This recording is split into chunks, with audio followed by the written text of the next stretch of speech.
Berapa banyak dari kita yang hadir di sini pernah tergiur oleh janji memutihkan dalam 3 hari atau menghilangkan jerawat dalam 1 malam? Boleh angkat tangan? Oke, terima kasih.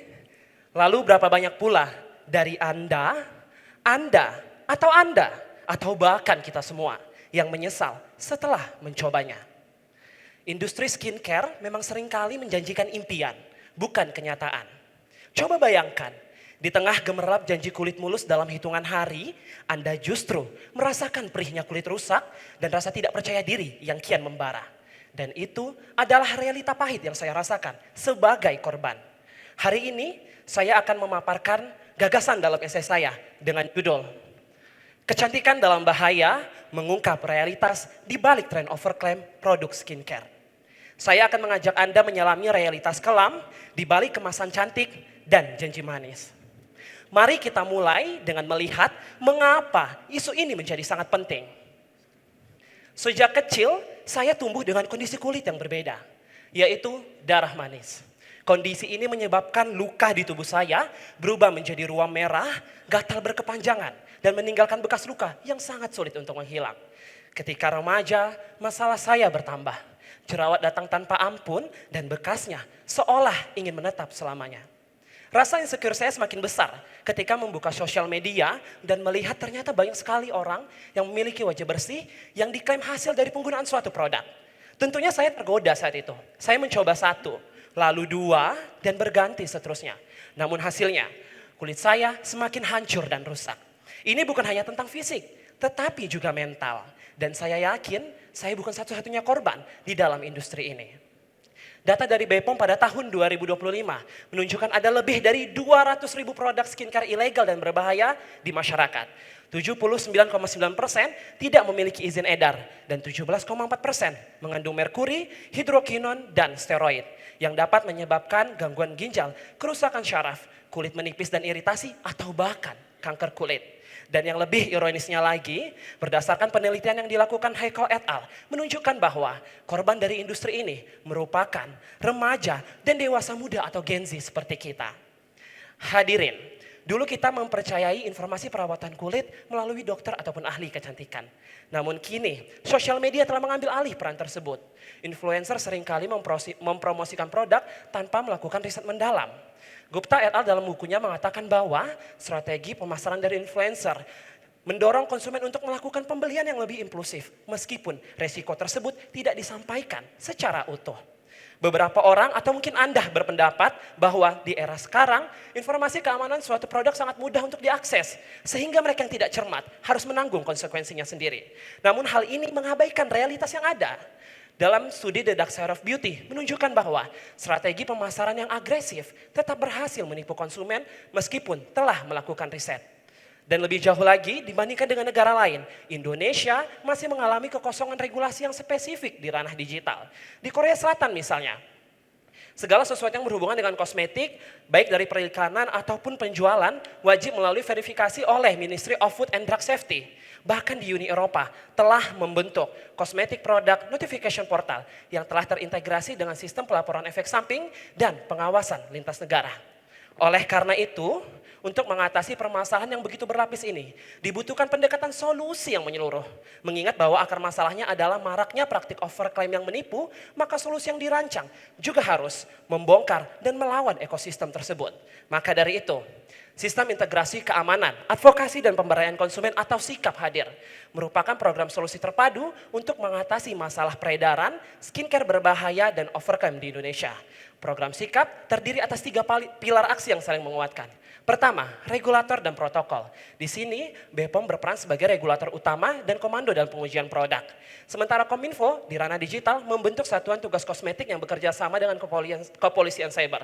Tim ini nantinya akan secara aktif mendeteksi klaim berbahaya sebagai langkah awal pintu masuk investigasi dan uji laboratorium prioritas.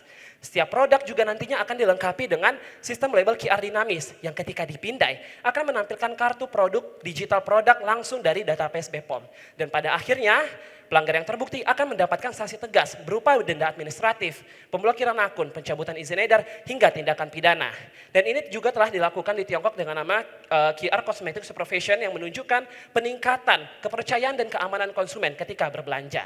Yang kedua, pilar pelaksana.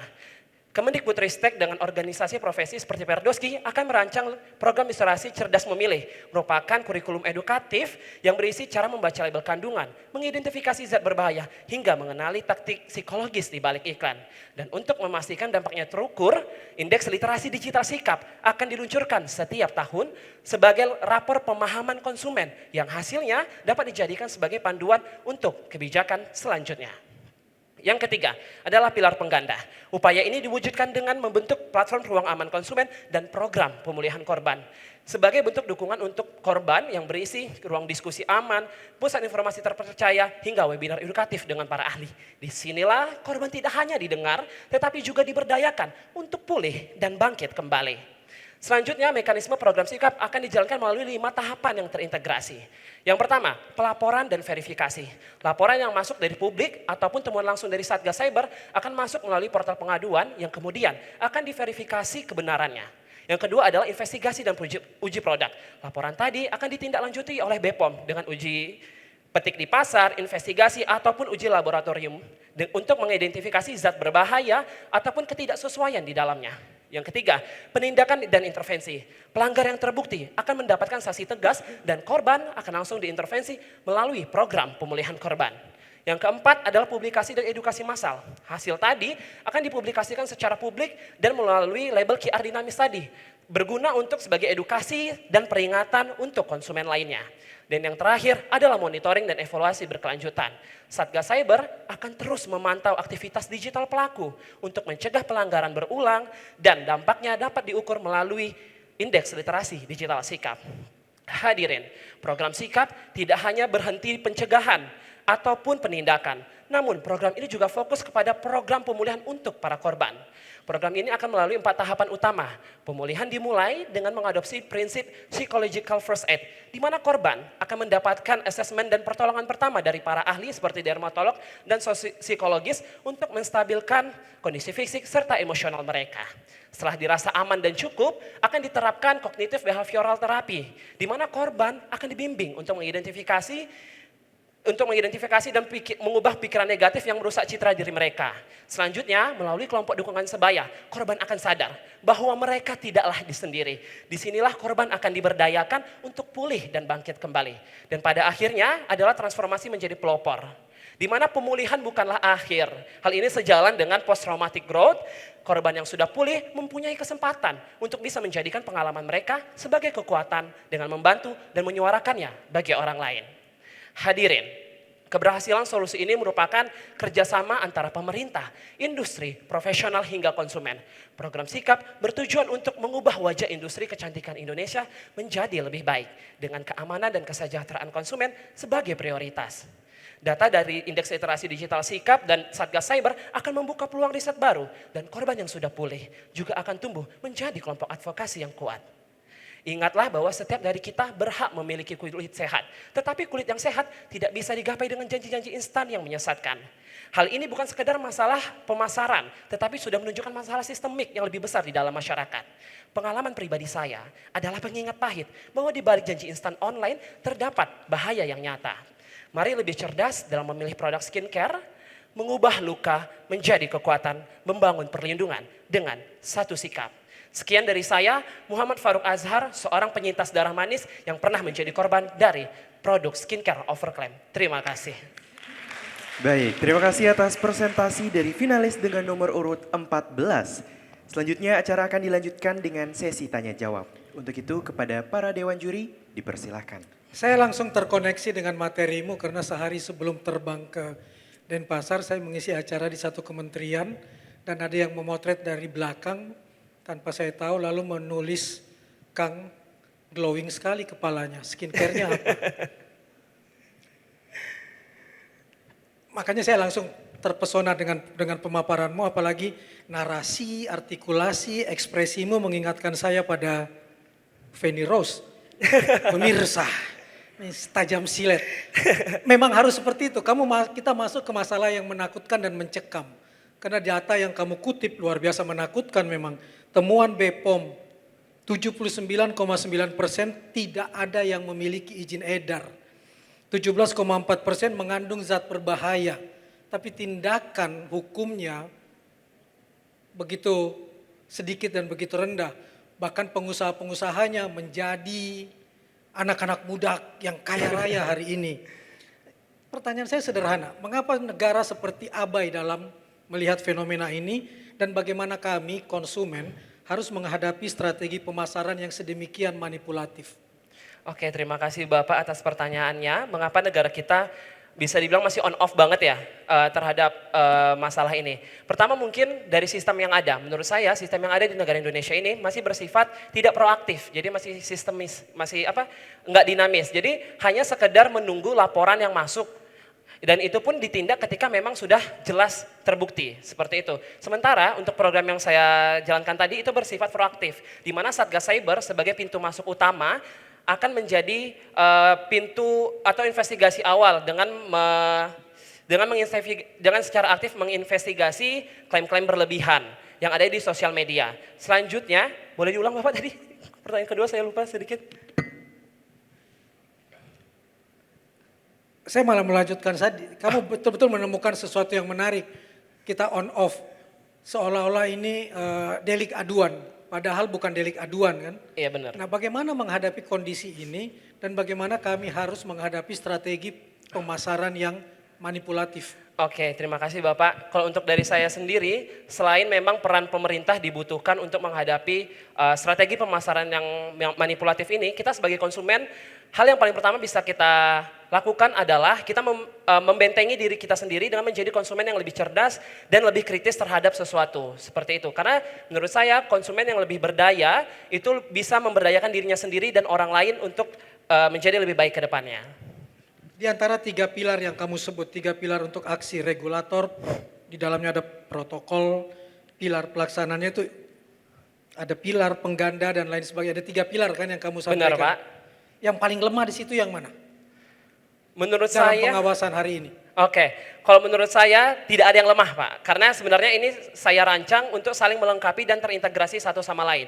Cuman memang kalau misalnya paling lemah. Bukan, fenomenanya hari ini sehingga kamu mengusulkan ini. Oke, untuk fenomena Di antara 3 ini yang paling lemah yang mana?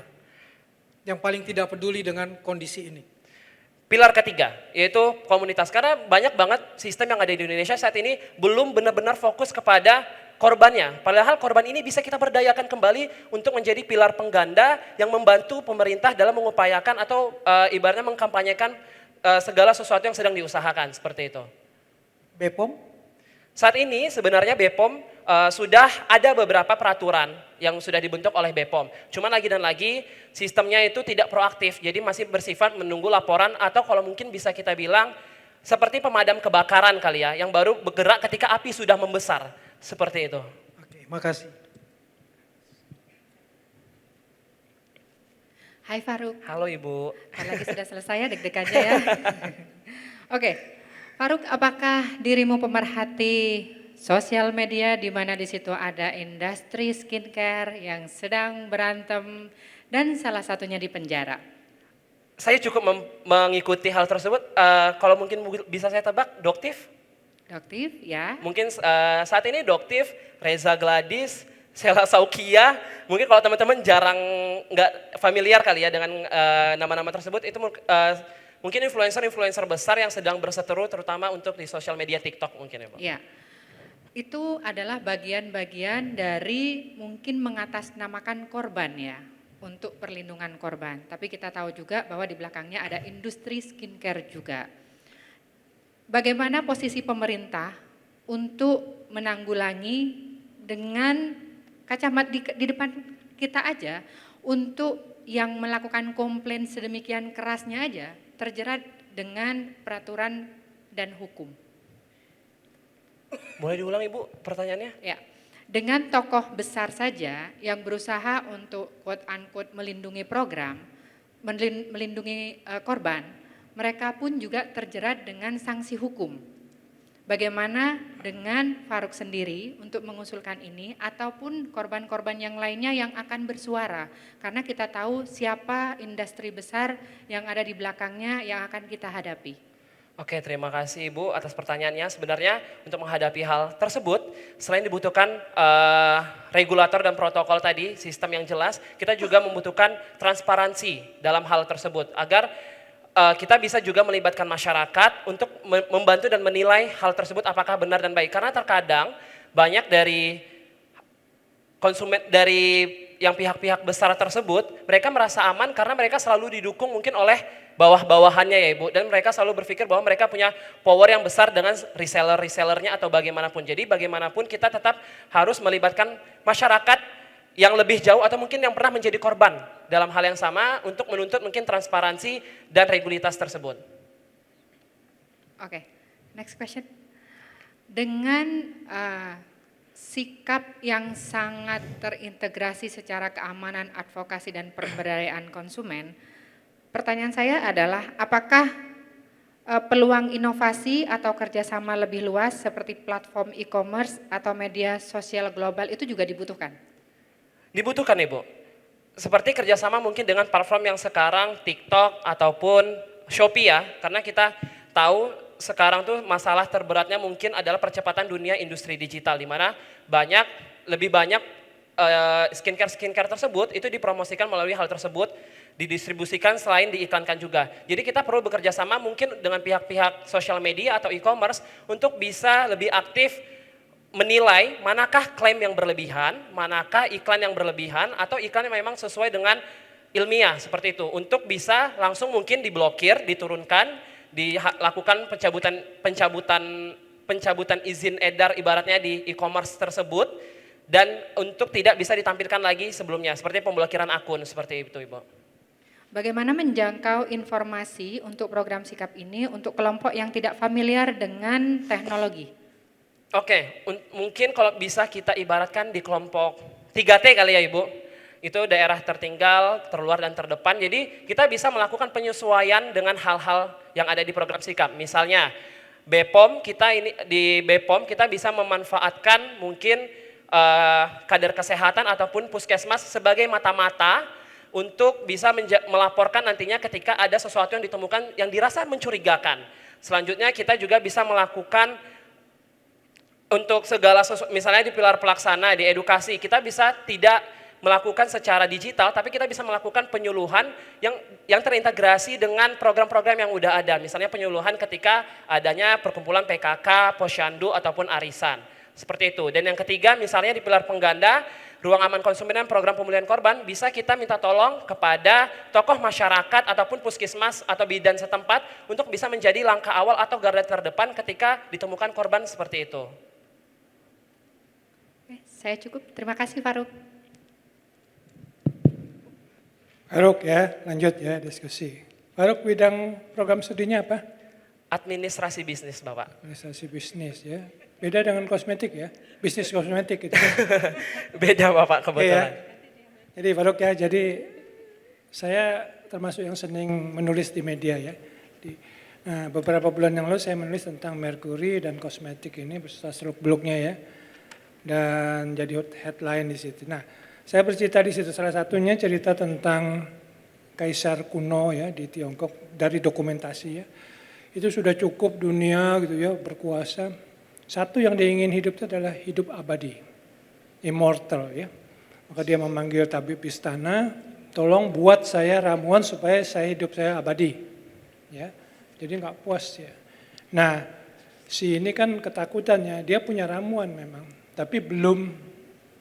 Dia mengatakan ini belum tuntas uji cobanya nih. Salah satu kandungan itu adalah merkuri, campur dengan lain-lainnya. Tapi rajanya nggak sabar, udah berikan ke saya diminum ya. Dan perubahannya drastis tuh ya.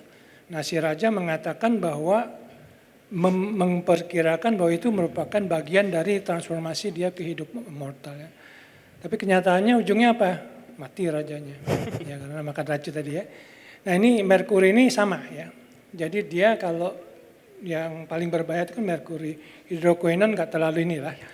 Jadi dia mengikis lapisan luar, epidermis dia masuk. Nah, jadi instannya itu dalam beberapa hari itu lapisan luarnya dikikis seperti diampelas. Yang begitu sudah masuk ke epidermis maka itu permanen rusaknya. dan itu tidak balik lagi ya, dan hitam semuanya ya. Nah, itu yang menjadi daya tarik orang-orang yang tidak mengerti tadi, termasuk Faruk tadi ya. Iya benar. Pertama kali, wah langsung putih gitu ya. Setelah itu, wah berbahaya tuh ya, glowing ya. Nah, jadi kalau kita lihat ya tadi arsitekturnya ya, tadi yang itu ya atas-atas itu sudah lengkap semua ya, BPOM sudah ada aturan segala macam. Bahkan undang-undang itu ya mengatakan distributor yang melanggar itu 12 tahun dan 5 miliar ya. Nah, kenapa menurut Faruk ya ini sudah ada seperti ini kok masih dilanggar gitu dan jalan terus gitu. Kenapa kira-kira? Oke, terima kasih Bapak. Kenapa sebenarnya udah ada tapi masih dilanggar? Karena memang regulasi yang ada, sekali lagi saya bilang, itu tidak cukup tegas terutama mungkin di ranah digital.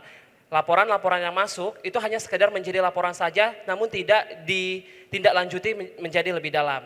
Seperti menjadi lebih dalam. Banyak hal atau contoh sebenarnya kayak kita lihat dari tahun lalu sebelum adanya mungkin Doktif ataupun sosial media yang makin memviralkan hal-hal tersebut, itu tidak sebanyak sekarang. Bahwa ini data yang saya sebutkan tadi, yang 200.000 lebih itu adalah data per Februari 2025. Baru per Februari 2025 yang ditemukan. Ini meningkat jauh dari data sebelumnya. Hal ini dikarenakan adanya viral di sosial media terkait hal tersebut. Di mana banyak orang yang nge-tag BPOM, bahkan petinggi-petinggi untuk segera mengusut. Jadi menurut saya regulasi yang ada ini belum secara aktif untuk mengidentifikasi masalah-masalah tersebut. Jadi hanya bekerja ketika masalahnya sudah besar saja. Belum diterapkan dengan tegas ya. Iya, dengan maksimal seperti itu. Nah, Bapak. kembali kepada kosmetik Cina tadi ya, yang daya tarik utama itu adalah murah. Murah dan tadi instan yang di dalamnya ujungnya bahaya ya. Benar. Nah, jadi ini begini ya, BPOM itu sebenarnya sudah bergerak, menyita tuh sampai 200 ribuan merek ya, sudah bekerja ya. Nah, cuma mereka juga pengusaha kan, tricky ya, jadi pada saat dia ingin mengajukan izin, itu dipenuhi semua tuh. Persyaratan merkurinya dihilangkan ya. Begitu sudah keluar izinnya, balik kembali dia kepada yang dulu. Benar banget. Itu yang masuk ke masyarakat. Nah itu yang kewalahan memang BPOM itu untuk menanggulangi itu ya. Nah ini antara aturan ada tetapi ya tadi kata Kang Maman tadi ya, di belakang tuh corporate yang uangnya banyak sekali. Benar banget. Susah dilawan ya. Jadi ini teoritisnya oke, tetapi hasilnya nanti mungkin bisa tanda tanya ya.